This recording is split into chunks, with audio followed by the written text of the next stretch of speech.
Welcome to For Book Lovers Only Live Radio, where we discuss amazing books written by talented authors. For Book Lovers Only Live Radio is a proud member of the Village Connector Media Network. If you love books, we have a home for you. Now time for your host and chief book lover, Rob Brown. Greetings, book lovers, and welcome to For Book Lovers Only Live Radio, where if you love books, we have a home for you. Thank you so much for tuning in this Sunday, the 26th in March.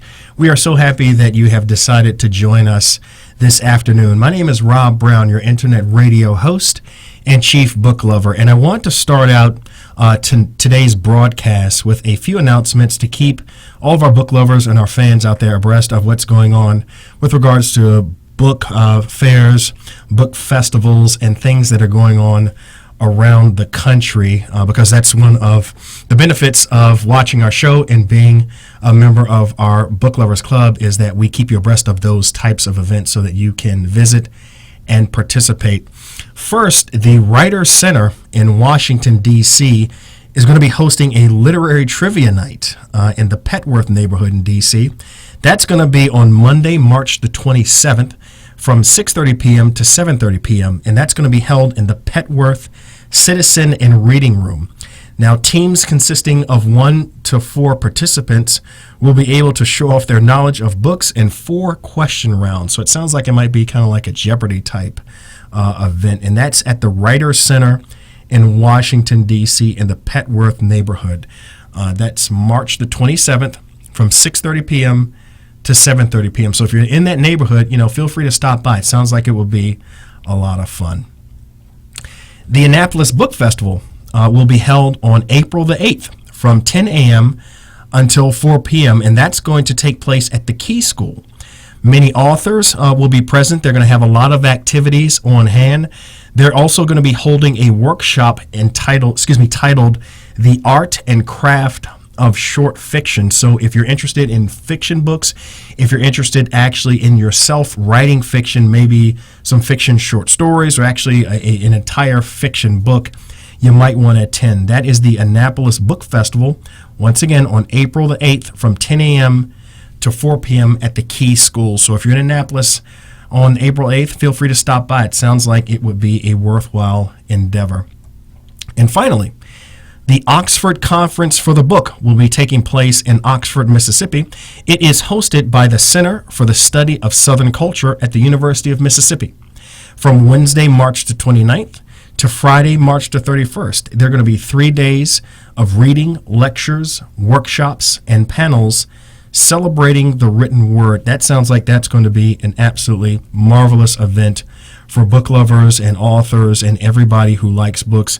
Definitely feel free to participate in the Oxford Conference for the Book on March the 29th, which is a Wednesday to Friday, March the 31st. So we want to keep you all abreast of all types of events, regardless of whether they're happening here in the DMV, the Washington, D.C. metropolitan area, or around the country. There are lots of great events, and we want you to know about all of them.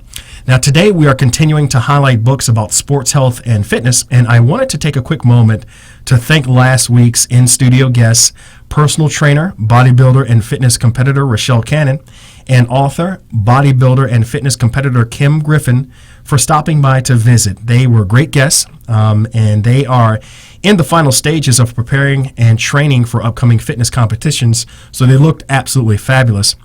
Please pick up a copy of Kim's book, Let's Get It Done, by visiting www.forbookloversonly.com. That's www.forbookloversonly.com. And feel free to email me directly. I love hearing from our fans. And for those who have recently joined our Book Lovers Club, and for you who are watching the broadcast right now, you might be listening to it, feel free to email me directly at rob@forbookloversonly.com. That's rob@forbookloversonly.com. I'd love to hear from you. Our fans have been telling us they really like our book trivia, and they're learning a lot from the tidbits of knowledge that I'm sharing. So I wanted to continue that. I wanted to share with you 3 more pieces of book trivia that you might find very interesting, maybe some great topics of conversation at your next cocktail party. One scientific study showed that people who read books on a regular basis are 2.5 times less likely to develop Alzheimer's later in life.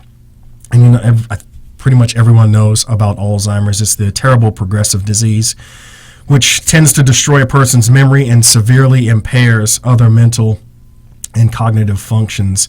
It's a terrible disease, and this scientific study is very encouraging, showing that if you read more books, you're 2.5 times less likely to develop this terrible disease. So as you can see, reading books, it has so many benefits. It actually has a definable empirical health benefit from scientific studies. So it's all the more reason to pick up a book.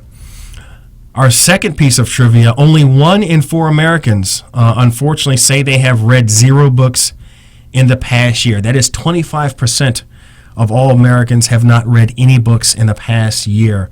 I think that's a pretty alarming statistic. We at For Book Lovers Only Live Radio hope that people really start to embrace books. We hope they really start to embrace reading as a form of gaining more knowledge and enriching your life. And hopefully the 25% number will start to dwindle sooner rather than later, and more Americans will start to pick up books and start to read them. And finally, 1.2 million books are published each year, and out of those, only 2% sell more than 500,000 copies. So that's 98% of all books that are published each year sell less than 500,000 copies. Hopefully, because of the efforts of ForBookLoversOnly.com, we will encourage you to buy more of these amazing books that people are writing that have so much knowledge and so many things to share. Not just knowledge to share, but just their creativity from the fiction novels that are out there that for whatever reason people are not purchasing them. Just people have some great imaginations, and there are some wonderful fiction novels out there. And we hope that, you know, a year from now we can say that, you know, 10% of books sell more than 500,000 copies, and those numbers start to increase year by year by year. So that is our book trivia for today. And I want to talk about our book for today, and I want to interview our guest soon. We're actually going to be calling her probably in the next few minutes. But before I do, I wanted to stop and take a quick broadcast ID. This is For Book Lovers Only Live Radio, where if you love books, we have a home for you. My name is Rob Brown, your internet radio host and chief book lover. And if you're watching through Facebook, there's a little share button at the bottom of your screen. Feel free to share this broadcast. We want people to know about these wonderful books. We want people to know about these extremely talented authors that are pouring their heart and souls into these books to educate the masses and to help them achieve whatever personal goals that they have. So feel free to share this broadcast with your network, your family, and your friends. Well, today's book and today's guests are topics that we want to focus on. Today's guest is an energetic and engaging certified health coach. She attended Hallelujah Acres health ministry training in Gastonia, North Carolina, and the Institute for Integrative Nutrition in New York City, where she was trained in more than 100 dietary theories and studied a variety of lifestyle coaching methods. She's a proud alumna of Capella University, and where she earned her doctorate in organizational management. She broke free from the standard American diet, which is known to do more harm than good, and set out on her journey to research food, diseases, and fitness. Now, she is an extremely active lady. As you can see, she works out at her local gym 4 to 5 days a week. Her workouts consist mostly of strength training and cardiovascular exercises. As a vegan, her diet consists of 85% raw, uncooked, and unprocessed plant-based foods, and 15% cooked plant-based foods. That requires a lot of discipline. And she has written a cookbook titled Kale Yeah, It's Good. I love that title. Kale Yeah, It's Good. No meat necessary. And her name is Dr. Brenda Bradley, and we are going to call her right now and have her as our guest on For Book Lovers Only Live Radio.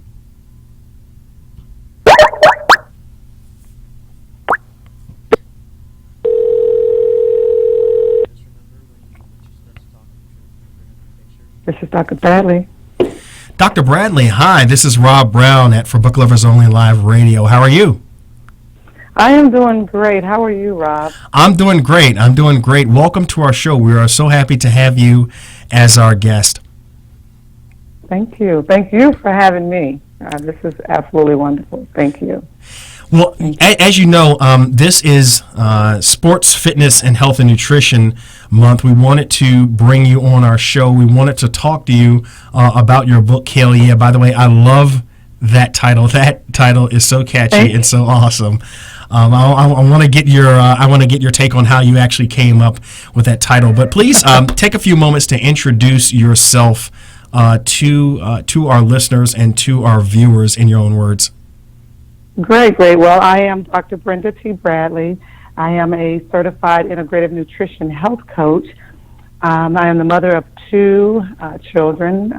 I shouldn't say children, they're actually adults now. I have an empty nest here. And I just enjoy my work as a certified health coach. My goal in what I do, Rob, is basically just to inspire others to lead the charge for healthy eating and living. At the end of the day, it's all about loving who you really are and embracing the challenge to discover your best self. And sometimes we just need a little help from that particular coach. And I am that coach that can help. Well, obviously, this is a subject that you're very passionate about. You've made this your life's work. What initially sparked your passion? Well, I would say this. We go through life, and a lot of us, and I was one of them that was always wondering, what is my purpose? Why am I here? I did not know. And what happened was I went through a particular storm, and that storm actually led me to my passion today. And that particular storm was, over a course of some years, I became obese. Now, you're talking to someone who was in the military veteran, loved it. You're talking to someone who was very active in sports. I mean, Rob, I don't know if you play basketball, but I will post you up to this day. I'm sure you could. I'm more of a football guy. So I don't doubt that whatsoever. Okay. Well, once I left the military and everything, life was really, really good. I never had a problem with my weight. On any given day, you will see me running, playing, any type of sports, and I love going to the gym. But I woke up one morning and it's like, wow, how did I go from 170 pounds to 236 pounds? Now, during the course of that, I was gaining the weight, but I didn't understand it. And so the first thing I said was, okay, well, maybe they said that, as a woman gets older, I'm only speaking for women here, as a woman gets older, her metabolism slows down, so she starts gaining weight. But I didn't want to buy that. I did not believe that. So I just said, you know what? I know what it is. I need to continuously go to the gym. I need to be active. I know I don't have a problem with the food because I'm a healthy eater, and no one can tell me that I'm not a healthy eater. Well, I increased my gym time. I was going to the gym. Now, for me to go to the gym, the minimum amount of time that I stay in the gym, minimum, Rob, is 2 hours. Okay. Wow. And I increased my gym time from, I was going 2 to 3 times. I went 3 to 4, all the way up to 5 days a week. And I was going twice a day before I went to work and after I got off from work. But guess what? The weight would not budge. I was getting bigger and bigger. And I started, I put my little pride on the shelf and I said, you know what? Something is wrong, and I don't know what this is. I don't know what's happening, and why is it happening to me? I'm eating good. I'm a healthy eater, but why? Something has to be wrong here. So I put my pride on the shelf, and I went and I became friends with some of those weight loss centers. And I was paying out the money, and this is not a call to bash those companies whatsoever. I would never, ever do that because I did lose the weight. But when I stopped utilizing those particular services, the weight came back and brought some friends with it. And now I'm even bigger than where I was when I first started. So I couldn't figure it out. I mean, I was at my wit's end. Now, the wake-up call for me was when my doctor says methods, and that's what really got the ball rolling. So when I took a hard look at the food and I started understanding what was going on today with our food supply, That's when I discovered, okay, this is it. When I started changing the foods that I was eating. Now, keep in mind, I was 236 pounds. Within 10 months, I was back. And that 236 is a size 16, size 18. Within 10 months, no diet pills, no supplements, nothing. I lost all of my weight within 10 months. I was back in my size 10 where I belong. And I'm still there today after over 5 years now. It's been over 5 years. And I'm still eating the way that I'm eating. And that is a plant-based diet.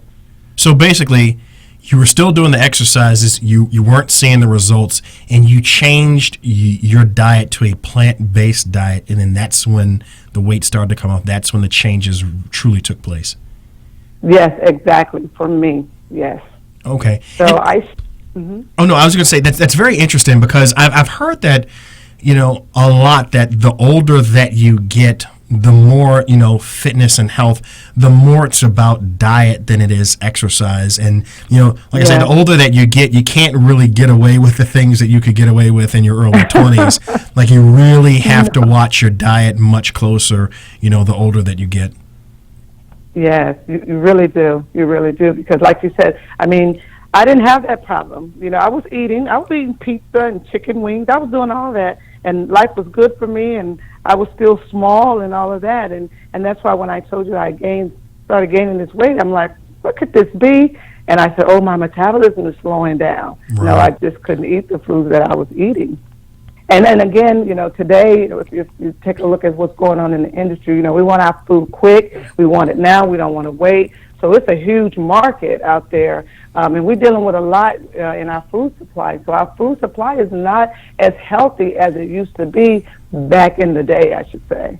Right, because there's just so many processed foods that are so readily available that it seems like every time you turn around, there's a new fast food restaurant that's popping up in your neighborhood. So, the proliferation of fast food and those types of processed foods are just basically everywhere.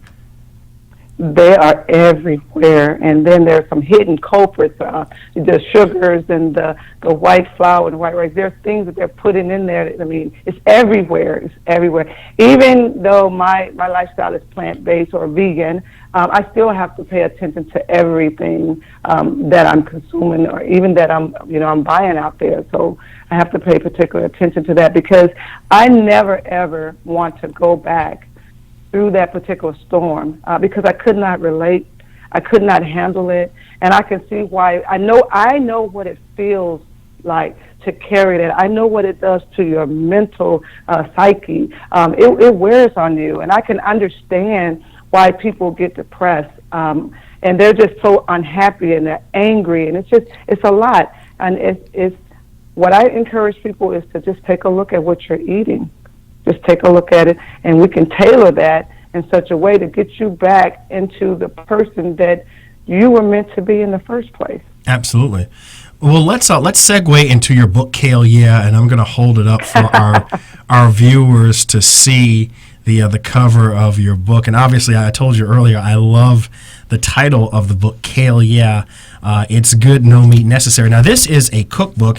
You have some really delicious recipes here. I'm going to name a few. Normally, I read from the books. I don't necessarily want to read the cookbook as far as like the actual ingredients and the instructions on the air, but I will tell our book lovers and our viewers and our listeners that you have things like spicy guacamole and make-it-yourself burrito bowls, black bean rice wrap, baked sweet potato fries, easy red beans and rice, and vegan chicken stir fry with vegetables. I mean, these are some really delicious recipes that you have. Cauliflower buffalo wings.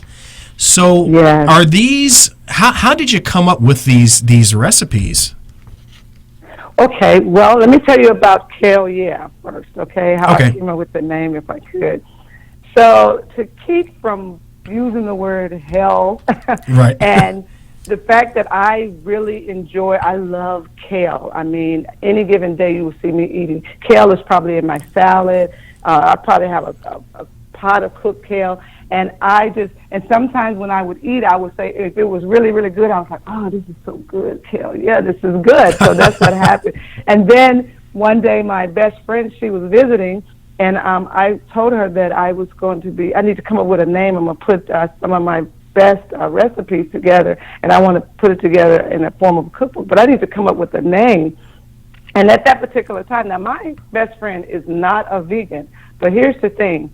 When she comes around me, she becomes a vegan temporarily because she eats what I eat, and she always tells me that it's good. So on this particular day, I had fixed some spaghetti, and she wanted some, and I had given her some, and she was like, Brenda, you know what? This is good. And I said, Kel, yeah. And then we both looked at each other and say, that's the name. Kel, yeah, it's good. And then I said, oh, no meat necessary, because there's no meat in any of these recipes. So that's how we came up with the name of the cookbook. Okay. And I'm sorry, go ahead. So now you was asking me about the recipes. How did I come up with this? Yeah, how did you actually come up with the recipes? This is basically like kind of trial and error. You just experimented in the kitchen? Yeah, so what happened was when I, started eating this way, I knew absolutely nothing. I did not know what I was doing. I didn't know the difference in a vegan. I didn't know the difference in a vegetarian. All I know was I was feeling good and the weight was coming off, but I ran into a roadblock because I said, you know what, I want to eat some food that I'm used to eating. I want some cooked food. Certainly I can't eat just, fruit and vegetables and some nuts and stuff like that. I want to eat. And so not understanding this whole lifestyle, I Googled, what do vegans eat? And there's a lady, and I'm sure that most people a lot of people have heard of her. She was having, her name is Tracy McCorder. Tracy was having offering a cooking class in her home. And Tracy has been a vegan for probably over 30 years. I could not get to her home fast enough. And when I went to her home, what she said, that the light bulb, and I had that aha moment, was she said, remove and replace. Remove the bad ingredients, replace them with healthy ingredients. Well, after that, I didn't need to hear anything else. I was ready to go home and run in the kitchen. And so what I did was, some of these recipes, like your banana bread, I love banana bread. So what I did was, like you said earlier, it was trial and error. I removed some of the ingredients that I know that was totally unhealthy, and I replaced them with a healthier type of ingredient. And so I started doing that, and I was so excited. And so what I would do is, I had my daughter, my only daughter, I have two children. My only daughter, she was living in South Korea at the time. I would take a picture of the food, and I would send it to her because I was so excited that I was actually eating food, and I was loving it. And so she was telling me, she said, Mom, you know what, you should just, compile all this, because I know you're going to go forth with this because you love helping people. And just put it together. Who knows, you might even come up with a cookbook. And that's how it came. So trial and error, playing around in the kitchen, taking some recipes that I knew about and switching the ingredients. That's amazing. That is an amazing accomplishment. And I have to tell you, I am a huge fan myself of kale. I like to buy the big bags in bulk at the supermarket, and I try to eat probably like 4 to 5 kale salads a week. They are absolutely amazing. So tell us a little bit more about just the differences. And I'm sure some of our book lovers and our listeners and our viewers are wondering, what is the difference between a vegetarian and a vegan? Can you tell us a little bit about the fine line distinction between the two? Well, let me say this, and I'll tell this to everyone. I did not know when I first started, I didn't know that there was a difference. So on any given day, Rob, I would tell you, I'm a vegan today, then the next day you'll see me, I'll say I'm a vegetarian. And the reason why I was doing that is because I actually thought the word vegan was short for vegetarian. So I thought that they were just interchangeable. Right. I'm not going to say vegetarian, I'm just going to say vegan. So the difference between a vegan and a vegetarian, and I'm going to keep it, really simple here. I'm not going to go deep into it in terms of the food. A vegan is an individual who does not consume any animals or animal byproducts, to include fish. So vegans don't eat any meat, including fish, and they do not consume any eggs, milk, or cheese. Whereas you might meet someone that says, I'm a vegetarian, but I don't eat meat. So what that person is saying is, I'm a vegetarian, but I don't eat meat. But something in that vegetarian diet is of that animal's kingdom, I call it.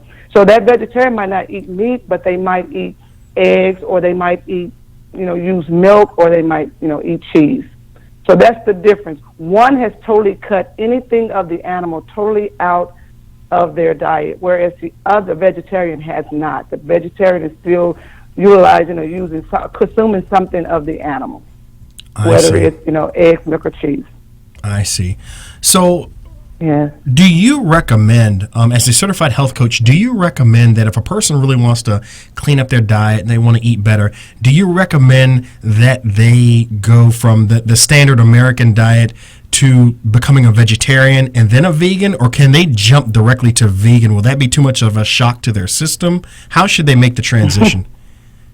Well, and I'm glad that you mentioned that, because what happened over the course, I said I've been a vegan for over 5 years now, and it was trial and error, and it was at times I didn't know what I was doing.